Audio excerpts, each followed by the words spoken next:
Right. So I'll just give a little note before I begin. This presentation is aimed at people who have some basic linguistic knowledge already. So I'm assuming everyone watching already knows at least what these words mean. I'll try to explain things as I go as best I can, but I do recommend learning some basic linguistics. Henry and Turan did a presentation on it earlier today if you haven't watched that. So I recommend watching that if you haven't. But I'm assuming you know already what these words mean, at least basically. So anyway, let's start with the question, what is conlanging exactly?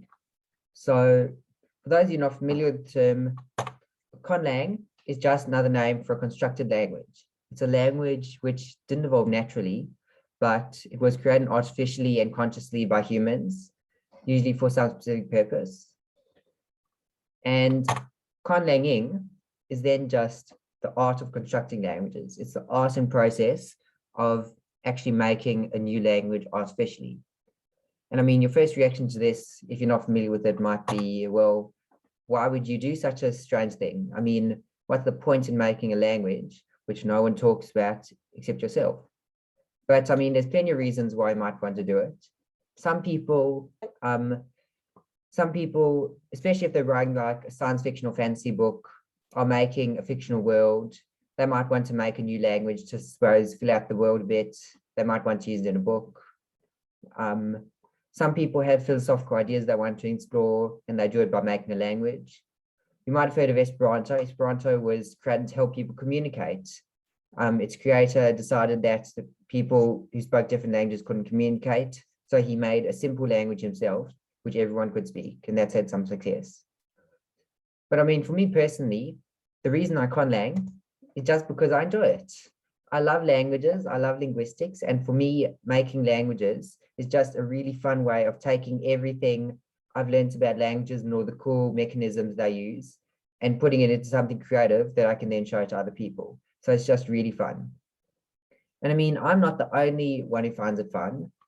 You may have heard of a man called J.R.R. Tolkien, and Tolkien was a professor of Old English at Oxford University. He also loved languages. He had a particular fondness for Finnish and Welsh. And so Tolkien created languages from a young age, and he decided to create a language based on Finnish and Welsh. And the result was Sindarin, which you might know as the language of the elves in The Lord of the Rings. And if you've seen this poem, Elbreth Gilthoniel, from The Fellowship of the Ring, that poem was written in Tolkien's constructed language Sindarin. Or you might have heard of Klingon. If you've watched Star Trek, you might have heard the Klingon people speaking this language. And what happened, this was actually the opposite. So the people behind Star Trek decided they wanted the Klingon to speak a real language. They contacted this linguist, Mark Okrand, and Okrand studied Native American languages before making Klingon. And you can really see the influence of those languages in the grammar and sounds of Klingon. And again, if you've watched Game of Thrones, you might have heard Dothraki. Same sort of story. The people behind Game of Thrones contacted David J. Peterson, and he made this language. And the interesting thing about these languages, which you might not necessarily be able to see from these texts, is that they have, just generally speaking, they have the same sort of structure as natural languages. And conlang is called these natlangs. Natlang is just a language on Earth which was naturally evolved, as opposed to conlang, which is a language which was constructed. It just makes talking about these things a bit easier. And so all these conlangs which I've been showing you, generally speaking, they have the same sort of structure as natlangs. That is, they have their own sound system, they have their own grammar, they have their own words and lexicon. They have as many complexities and irregularities and little inconsistencies in their grammar as any natlang does. I mean, just generally speaking, you can translate any sentence from any natlang into any good conlang. And so just generally speaking, they're as detailed as any natlang. The ideal is that if you would take Dothraki or Klingon or Sindarin and drop it into some exotic region of the world, well, I mean, if linguists were to come across it, they wouldn't necessarily know it had been made by a human. These are realistic, plausible languages. And I mean, the question you might want to ask is, well, how do you make a language with this level of realism such that you cannot tell it apart from a NatLang spoken on Earth? And this is what I'll be going over today. And generally speaking, the way one does it is you need to be fairly familiar with linguistics. And so in this presentation, I'll take you through all these parts of language one by one and show you how to construct a language which is realistic in all these areas. So I'll go through phonology, which is the sounds of the language. We'll go through morphology, which is how you put roots and affixes together to make words. I'll go through syntax, which is putting words together to sentences. Semantics is about what the meaning of words and what they mean. Pragmatics is how words are used in conversation. And then of course you have lexicon, which is the words themselves. And I won't be covering semantics and pragmatics so much in this presentation, but the rest are pretty important for conlanging. So I'll go through them one by one and show how you can use each of these areas to make a realistic conlang. All right, so let's get started. And at the most basic level, you need to at least know for a language what consonants you're using in your conlang, what vowels you're using, and the structure of syllables. Because once you know that, that means you can start to make words. And so let's get started. So let's start with consonants. And again, as I said, I'm assuming you all understand, generally speaking, what these terms are. You can watch the introduction to phonology video earlier today if you want to know more. And so the easiest way to make a consonant inventory is to start from a set of common consonants and then just build up from there. So over here, I've given a set of common consonants. Most of the common ones are there, nothing particularly too rare. And so one thing I see a lot of conlangers do is they start from a sane inventory like this, and then they go wild. They add just things randomly all over. Like this one, I've added a palatal nasal, I've gotten rid of the palatal stop, I've gotten rid of the velar fricative, I've added a bilabial trill. And the thing about real NatLangs is that this is not how they work. They don't just have cool consonants like scattered around everywhere. I mean, in a NatLang, you have a whole series of consonants at a time. And so in real NatLangs, consonants come in series. And that's the important thing to remember about consonants.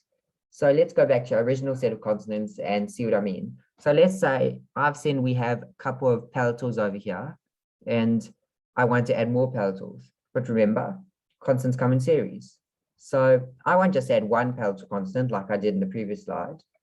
I'll add a whole bunch of them. So you see I've added a palatal nasal and palatal fricatives and a palatal lateral. And of course, you're not only restricted to manners of articulation already listed in this table. Let's add uvulars, for instance. And so I happen to know that uvular nasals, approximants, laterals, and trills are very rare, so I haven't bothered adding them. But aside from those, I've added 3 uvular consonants at once. I've added the whole series. I mean, of course, the other thing is if you can add series, you can also remove series. So I don't like voiced fricatives much, let's say. So I'll get rid of them. No more v, no more z, no more j. I've removed the whole series at once. And I suppose it's only now that once you've added and removed a bunch of series to basically mold the inventory into the shape and aesthetic you want, now we've done that, now we can basically start to fiddle around the edges and start adding carefully some individual consonants and removing some individual consonants. And so here, for instance, I happen to know that a voiced uvular stop is extremely rare. So I've gotten rid of that. But at the same time, I've sort of like extended this stop inventory all the way to the glottal region. I've added the glottal stop. I happen to know that it's very rare to have a velar and a uvular fricative in the same language. It's attested but rare, so I'll get rid of the velar fricative. But I mean, ultimately, I suppose you need to remember it's your language. You get to choose the inventory you want, so you can add and remove series and sounds according to your own preferences to get an aesthetic you like. And that's ultimately what I've done here. So for instance, I personally don't like the sound of a palatal lateral much, so I've gotten rid of that. But at the same time, I really like bilabial fricatives, so I've added that. And you'll note that both of these slot into existing series, so that works well. And the end result is that I've ended up with a naturalistic consonant inventory where consonants come in series, but still has some plausible gaps. And NatLangs always have a couple of gaps in them, that's fine. And I personally quite like how this looks and sounds. So now we have the consonants. Let's go on to vowels. And vowels are a bit different to consonants in that most languages have far less vowels than consonants. And so when designing a vowel inventory for Conlang, what you need to remember is that most vowel inventories start from a basic set of vowels and build up from there. And in particular, these three sets of vowels are really common in all the world's languages. So if a language has three vowels, they'll often be a, e, and u. If it has five vowels, there'll be a, e, o, and u. And if you have seven vowels, there'll be a, e, o, u. And the easiest way to make a vowel inventory for a Conlang is to start from one of those and then just add stuff from there. So let's make a vowel inventory to go with the consonant inventory we just made. And I'll start from three vowel system, a, e, u. And as I said, let's add some more vowels. So the first one I'll add is a schwa, and this is a good choice to add because one thing about vowel inventories is that they tend to fill up the mouth, and this one fills out the mouth really well. So like a, e, u covers all the areas of the mouth, and it's very symmetrical too, which also helps. But I mean, that's no reason to stop there. It just means it's a good inventory on its own, but I can still add stuff to it. So I'll add air, let's say. I like air, so I can add it. Again, it's my Conlang. Ultimately, there's nothing stopping me from adding the sounds I like. And so I'll stop here. The end result, again, is a fairly naturalistic vowel inventory that builds up from the basic vowel entries, which are really common. And again, I quite like it. And so once you have vowels and consonants, you still need to put them in syllables. So let's make a syllable structure to go with the phoneme inventory we've just created.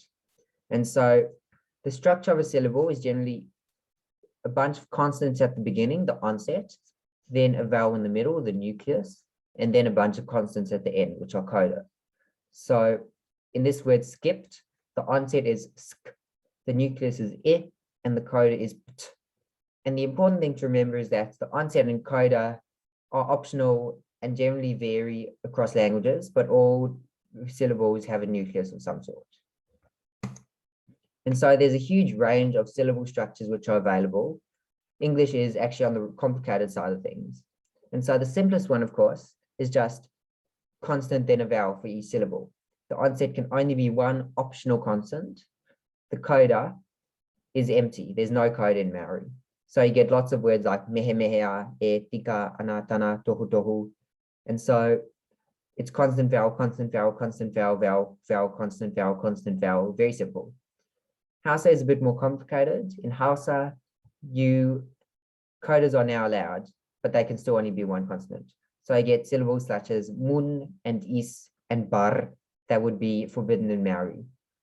Cantonese adds a restriction. The coda consonant can only be a stop or a nasal. So I can have syllables like kam, and you can have syllables like yat, but you can't have is because s isn't a stop or a nasal.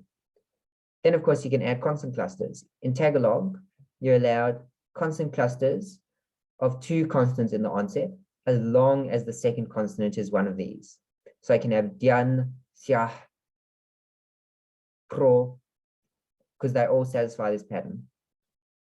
On the other hand, Santali is the opposite. In Santali, you can have coda consonants of two consonants only, as long as the first one is nasal. So send is fine in Santali, but it wouldn't be fine in Tagalog because it has a final consonant cluster. As I said, English has a really complicated structure. Sprint, angsts are both fine in English. Three consonants are allowed in the coda and three consonants are allowed in the onset and four in the coda. And yeah, exactly. Someone's posted in the comments strengths, and that's an example of an English word with a really complicated syllable structure. And Georgian has an incredibly complicated syllable structure. I'm sorry for this. I tried to paste it onto the slide, but it actually didn't fit because you can have syllables like all of these are one syllable in Georgian. And so to go with the phoneme inventory we made, I'll make a basic structure where you allow 2 consonants in the onset, 2 consonants in the coda, max. As long as the first consonant is a semivowel and the second consonant is either a nasal or a voiceless stop. And of course, you just have a single consonant here, you're allowed any of those. Let's add some restrictions to the onset as well. So I'll say that onset clusters must be either a stop plus a fricative of the same voicing, or they can be a stop, a fricative, or a nasal, followed by one of r, l, y, w. And if you're interested in knowing more about how I arrive at these structures, I recommend Googling sonority hierarchy for a more comprehensive overview. I can't go into that properly here, unfortunately, but it's really interesting. And so this structure allows, so for instance, so is a possible syllable. So is klip and dwang. For coda clusters, you can have ngaim or jolt. And then of course, but you can have any word from just a single vowel E to the really complicated word grip, which has a maximal structure. And so I'm happy with the syllable structure. I'm happy with this phonology. Let's go on to the morphology. And so morphology, for those of you who are not familiar with it, is basically about, well, if I have a bunch of lexical roots, then, and I created them using the phonology I just made, well, how do I take those roots and compose those into bigger words? And this isn't really something we have a lot of in most English sentences, but you can make some English sentences with lots of morphology.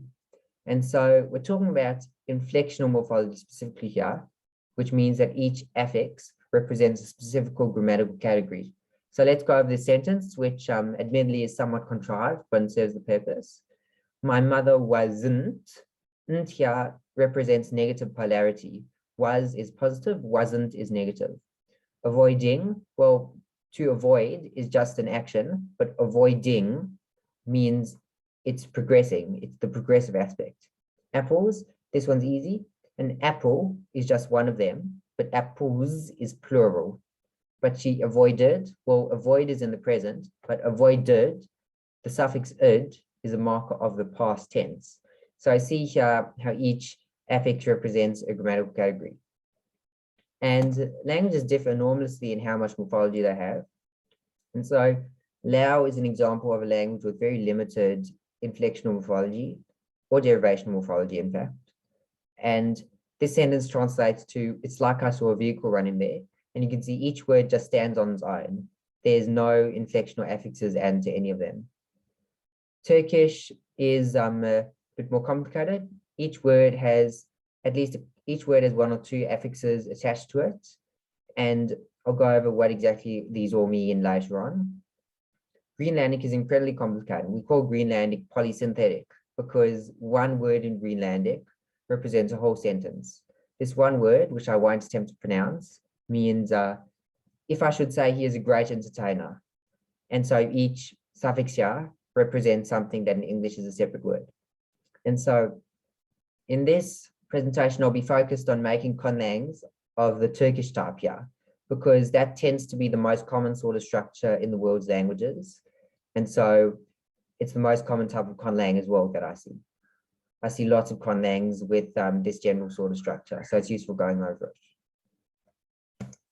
And so let's start on nominal categories. So the basic category that you use for nouns is number. So nouns can be either singular or plural. And sometimes you have a more complicated number system where you have a dual number. And if singular is one object and plural is many of the objects, then dual number is used when you have exactly 2 of the object. And I mean, we went through all this trouble to make phonology, so let's make a morphology to go with it. And so for this language, I'll choose a 3-number system. Singular is the base form of the noun. There's no suffix. Dual takes the suffix via, and plural takes the suffix va. So if a Czech is a dog, then you would use Czechva when there's 2 dogs, and you use Czechva for many dogs.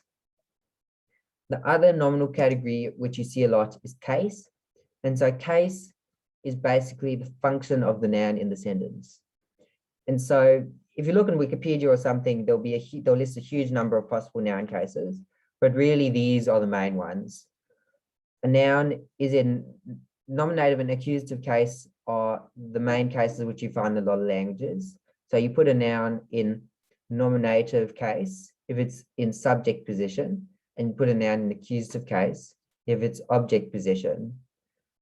Nouns in the genitive case act as possessors.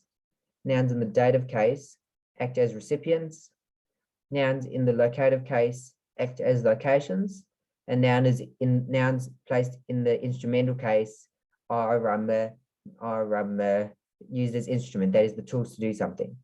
And so I see a comment that these are exactly the cases that you have in Slovak.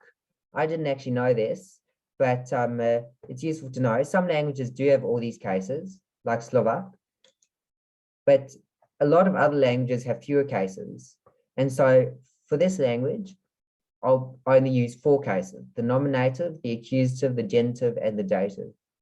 And the important thing to remember about this is that in languages with fewer cases, some of the cases often end up being quite vague in meaning compared to what I put in this table. And so the dative, for example, might not necessarily be just for recipients. You might also use it for destinations. And so, for instance, let's go through these sentences. Cek rinka choki.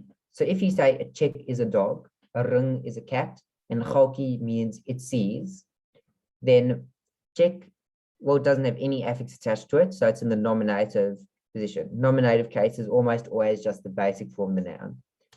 Rinka, the cat is in the accusative case, so that means the cat is the object. Dog subject, cat object, it sees. The dog sees the cat.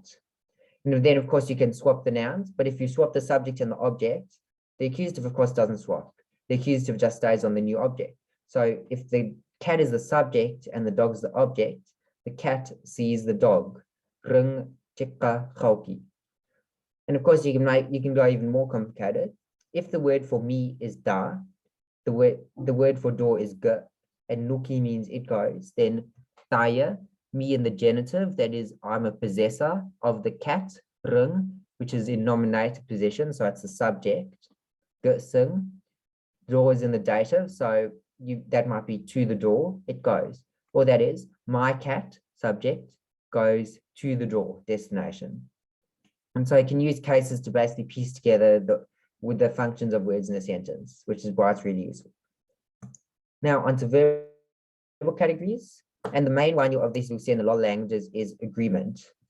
And so agreement is, of course, as I'm sure a lot of you are aware, agreement is when the verb has attached to it an affix agreeing with the subject in its person and number. And so Latin is an example of a well-known language with agreement. And so pugno, I fight, or at the end indicates that this is a first person singular subject. Pugnas, you fight. Pugnat, he or she or it fights. And then of course you have the plural versions, pugnamus, pugnatis, pugnant. And the suffix here corresponds to the subject of the verb. But I mean, of course, there's no reason to stop at subject. And in fact, a lot of languages, possibly the majority, have suffixes which agree with the object as well. And that's exactly what I'll do with this language. So I have my 6 possible person number combinations. I mean, really it should be 9 if you're including the dual, but I'll just lump the dual together with the plural for this. And so you might be able to say like nuya for I go, nuki, he or she or it goes, nuya, you all go.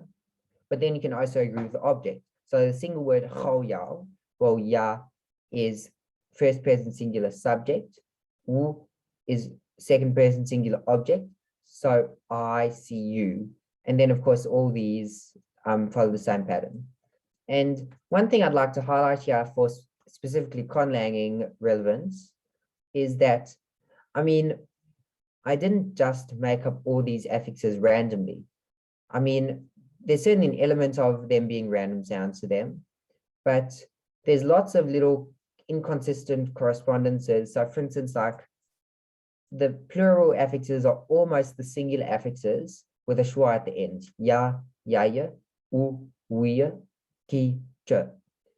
And the object affixes are almost the subject suffixes, like almost in a reduced form, I suppose. So ya to versus j, u versus u, ya versus ye, we versus we, ch versus ch. And these sort of correspondences, which like almost have a pattern but don't quite fit, are really, really common in NAT langs. And so if you want to make a Conlang realistic, just being careful in the ways that your affixes correspond to each other is a really good way of just introducing this extra bit of realism into a language. And so the other verbal category, which you see a lot, is tense. And languages differ in the tense systems they can have. The simplest tense systems have only two tenses. You have one verb form used for the past tense, another verb form used for the non-past tense. And so I finished as an example of that. In some languages, you have three tenses, and this is the most common system. For instance, English has past, I went, versus present, I go, versus future, I will go. And then, of course, you have a couple of languages, it's quite rare, but some languages have more than three tenses. And usually the way they do this is by splitting apart the past tense. So you have one tense for past events which were far in the past, and you have another tense for more recent past events. And so, but the important thing to remember here is that, well, I mean, I've been going over various categories for nouns and verbs, but not all languages mark all categories morphologically. Not all languages mark number, not all languages mark case, not all languages mark agreement. And following the pattern, I'll say that our Conlang we're making doesn't mark tense. So this means that a verb like nuya is agnostic with respect to time. It means I go, or it could mean I went, or it could mean I will go. Nuya doesn't have anything to do with time, no tense. The last one we'll just go over quickly is polarity. So polarity is whether a verb is positive or negative. And so this is very simple. The positive is usually the base form of the word. And I'll say negative is a prefix de in our language. So if nuya is I go, then de nuya is I don't go. Very simple.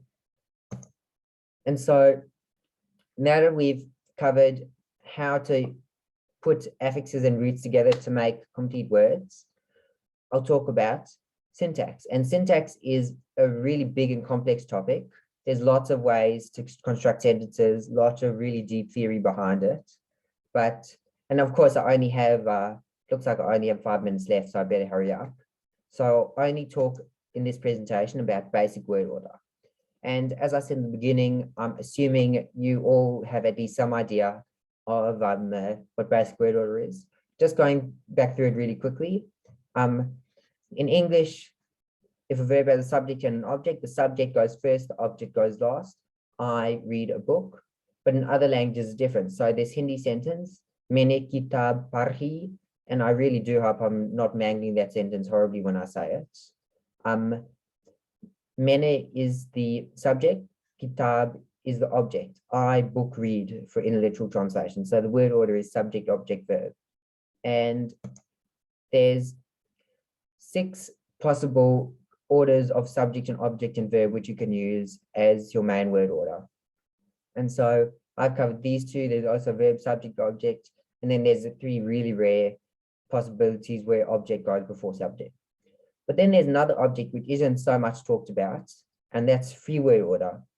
And free word order is where basically a language doesn't have a word order. You can put words in any order and they'll still be fine to understand. And this is a really common combination, especially when you have a language which has case and agreement, sometimes one, sometimes both. Because once you have that, you can use case to figure out the function of each word in the sentence, and you can use agreement to figure out whether the subject and the object are singular or plural in first or second or third person, which means that you don't have to worry about the order of the words anymore. There's enough information to reconstruct the sentence, even if they're totally jumbled. And these 2 options are most common. About 3/4 of all languages have one of these 2. But 14% of languages also have free word order. So this is pretty common as well. And free word order is exactly what I'll use for this language. This language has case and agreement, so it's fine to reorder the words. The one restriction I will put in it is that generally speaking, the verb stays final unless something else, unless you happen to have some reason for putting it somewhere else. But generally speaking, in ordinary sentences, I'll make the declaration that the verb is usually the last element. And so once you have free word order can now be used for focus and emphasis. So for instance, if you look at this sentence, ring is a cat, check is dog, check is two dogs, check is two dogs in the accusative, that is as the object. So the cat is the subject, the dog is the object. And again, you can see from the agreements, the subject is singular and the object is plural, so that works. The cat saw the two dogs. But then if you reorder these two words without changing the cases, the dogs are still accusative, the cat is still nominative, but now the emphasis is on the dogs first. As for the two dogs, the cat saw them. And if you want to know more about this, you can look up topic and focus. It's a long and in-depth topic, so I won't get into it. But basically, it means that reordering the words affects the focus, but the meaning of the sentence is basically the same. And so we've talked at this point about the sounds of words. We've talked about how to combine words and affixes into bigger words. We've talked about how to arrange words in sentences, but there's still one thing left that we haven't talked about, which is how to make the original roots themselves. And so the obvious way to do it is to just make up random sounds. And that's what I've been doing so far. This is a list of all the words I've used in this presentation so far, and a couple I haven't. And you can see I've basically been making them up. There's not a particular reason why ring should be cat, check should be dog, a gut should be a door. It's just random. But as I've said a couple of times, this isn't really how languages work. Languages don't just do random stuff. There's usually some sort of pattern hidden behind the mess. And there's a couple of ways to add that pattern to the words you make, which can greatly simplify the process of making hundreds of words for a conlang. And so one way to do it is compounding. So let's say you have a word qabe. And so well, you see qa is food and be is a place. So a qabe could be a place for food. That is, you could use qabe to mean cafe. And I mean, not all conlangs have to be this literal. Let's say you have a word aidwang, give thought. And so what's a thought that you give? The thought that you give could be, for instance, thanks. So you might say that aidwang means thanks.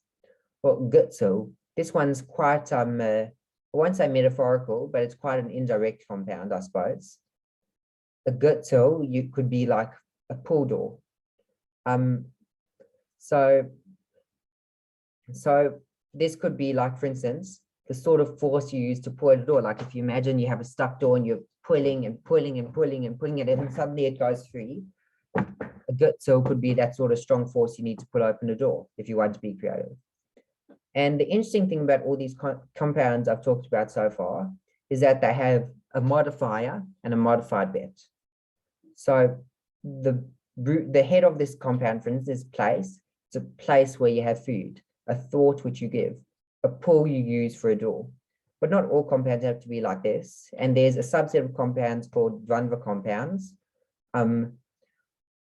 So for instance, rungchek, cat dog. What category includes cat dogs? Well, it's a pet. So I could say rungchek is pets, cat dogs, plus other stuff. And we call that sort of thing a dvandva compound. I know Henry has talked about the Klingon word for fish. Yes, that is not random. That's an in-joke. People are fond of putting them in the words for their conlangs. There's nothing stopping you from doing it. I'm just suggesting some more systematic ways to go about it. And aside from compounding, another sort of systematic way to do it is derivation. So we've talked about inflection morphology already. And well, derivational morphology is where you use an affix to derive a new word from an old one. And so sometimes you get these really general derivational affixes. For instance, ye is just a general affix to turn a noun into a transitive verb. And a transitive verb, of course, is one where there's two arguments. So for instance, if ka is food, then kai, well, what's a transitive verb with two arguments? that's related to food? Well, it's feed. So if ka is food, then kai would mean for someone to feed someone else. Or aidrang, thanks.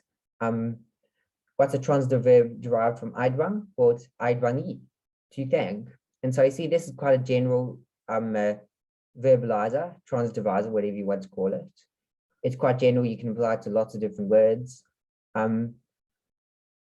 Share is a bit more concrete. Given a verb, the verb was share, I'll say, is a person who does that verb. And so if a tso is a pull, then tso share would be the sort of person who does a pull. So for instance, a puller. Or you could have chao. Chao is to see. So chao share could be someone who sees, that is a seer. And you'll note that English has an exactly parallel derivational suffix, a, pulla, si, sia. Share is exactly parallel to English a in how it's used. And then of course you can get really specific derivational suffixes. So this suffix nang here takes a verb, and I'll declare that this is a special derivational suffix which takes a verb and turns it into a tool you use to do that verb. I mean, probably this is something quite rare to have, but there's no reason that it might be implausible.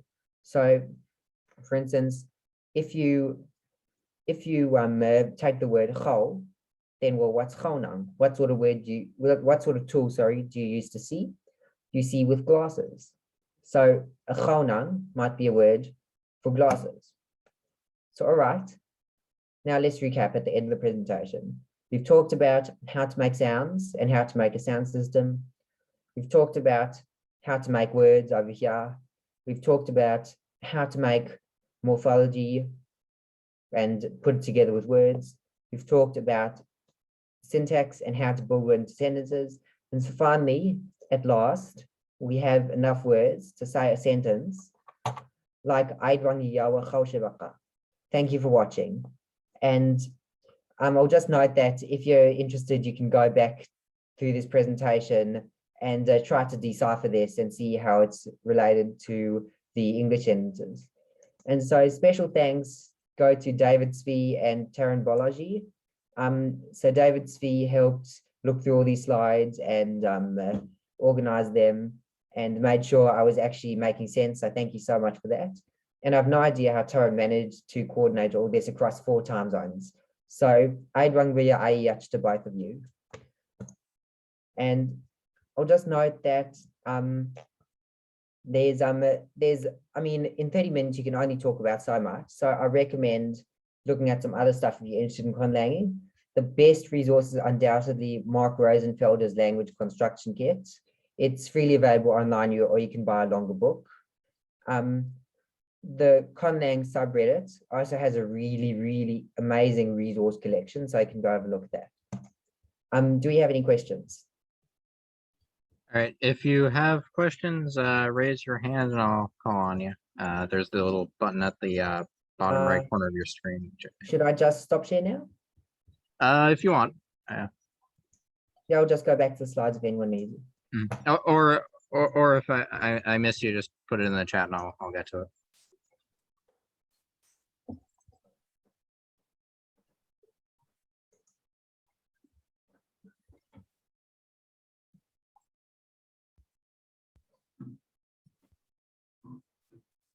No questions? How many conlangs have you created? Me personally, I haven't been counting really, but I mean, the thing you'll find with a lot of conlangs, including me, is that we've been making languages. I mean, starting with terrible ones and then slowly working our way up to fairly respectable conlangs. And I've been doing this from a fairly young age. But of the conlangs that I'd consider actually presentable, I'd say I have 4 or so. And actually, you might be able to find them online if you look carefully.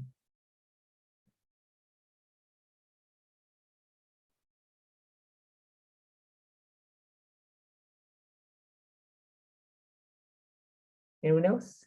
No? What are the names of some of your languages? Who?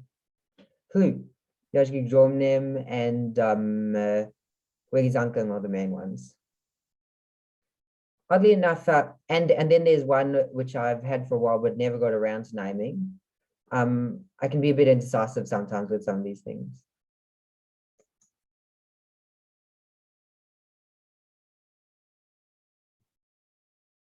All right, do we have any more questions? Doesn't look like it. All right. If not, let me just put the link to our LingLeague Hangout Discord server for you guys to join. And that should basically be the end of it. Thank you, Brad, for the presentation. It was very well done. And there's the link in the chat. And have a good night, everybody.